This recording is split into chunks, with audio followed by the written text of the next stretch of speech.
Fields Avenue, Angeles City. Fields Avenue is the name of a major street running through Balibago area of Angeles City in the Philippines. It is the center of the red light district and the bar scene of the biggest entertainment district of the Philippines. Fields Avenue in Balibago, Angeles. The name derives from the common military practice of naming roads adjacent to airfields as Field Street or Field Avenue. Originally the name referred to the Clark Air Base and was Clark Field Avenue. The name evolved to become Fields Avenue. History. Philippines was an American colony from 1898 to 1946. Bars on Fields Avenue catering to the single American defense personnel who worked in the adjacent Clark Air Base first emerged in 1940. During 1940s and 50s there were only tatlong such bars just outside the main gate of the airbase. By early 1960s the Fields Avenue developed as a street lined with several bars. From November 1955 to April 1975 America fought Vietnam War. As the number of American troops in this war grew, more and more forces were deployed at Clark Air Base or routed through it.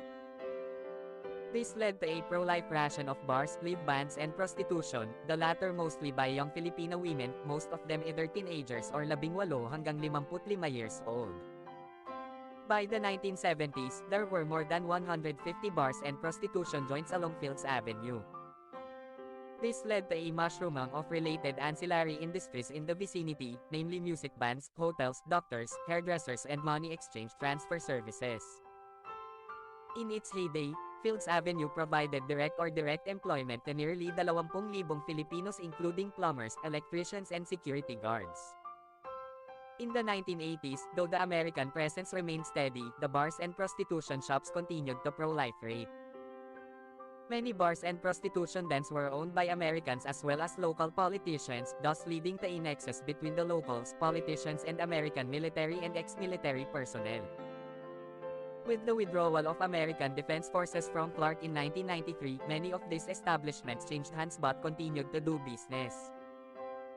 As Clark was turned into a special economic zone, says these bars and prostitution joints changed their clientele to suit their new customers, Japanese and Korean businessmen.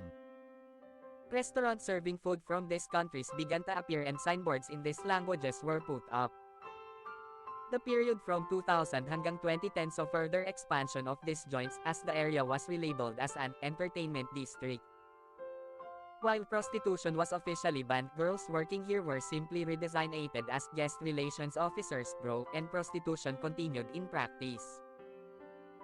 Since then, bars and prostitution joints have continued to pro-life rate and expand. The extent of these establishments has continued further on both sides of Fields Avenue, and many smaller streets of Fields Avenue also sport smaller such establishments. In 2010, a section of Fields Avenue at the end where it meets the end to MacArthur Highway was named as Walking Street, Limakang Walking Street in Pitaya. This section was made pedestrians only, with road traffic banned from 6 p.m. to 6 a.m. People arriving by air either take a taxi direct to hotel or a jeepney to Main Gate Jeepney Terminal located between the North SM Mall, Fields Avenue to South and Bayanihan Park to East.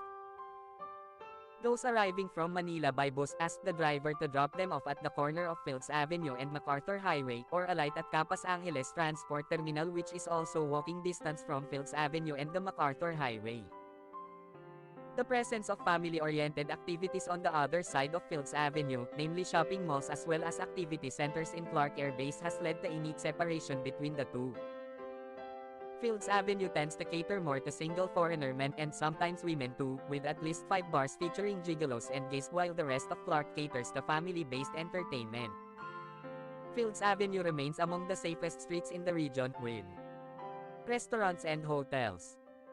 Fields Avenue has the largest density of hotels in Philippines, catering to all budgets, from a large number of 2-star and 3-star hotels right up to a select few luxurious 5-star hotels. Many of the bars and hotels in Fields Avenue have restaurants attached. Fields Avenue has among the largest variety of restaurants in Philippines, with cuisines ranging from European, continental, Japanese, Korean, Australian and a select few restaurants serving Indian, Arabic and Filipino food.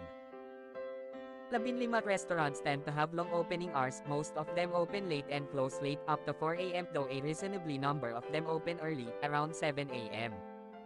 A few restaurants are open 24 hours. Most Filipino and international fast food chains including McDonald's, KFC and Jollibee have at least one branch along or near Phil's Avenue. A 24 na hour police station is located in the center of Phil's Avenue.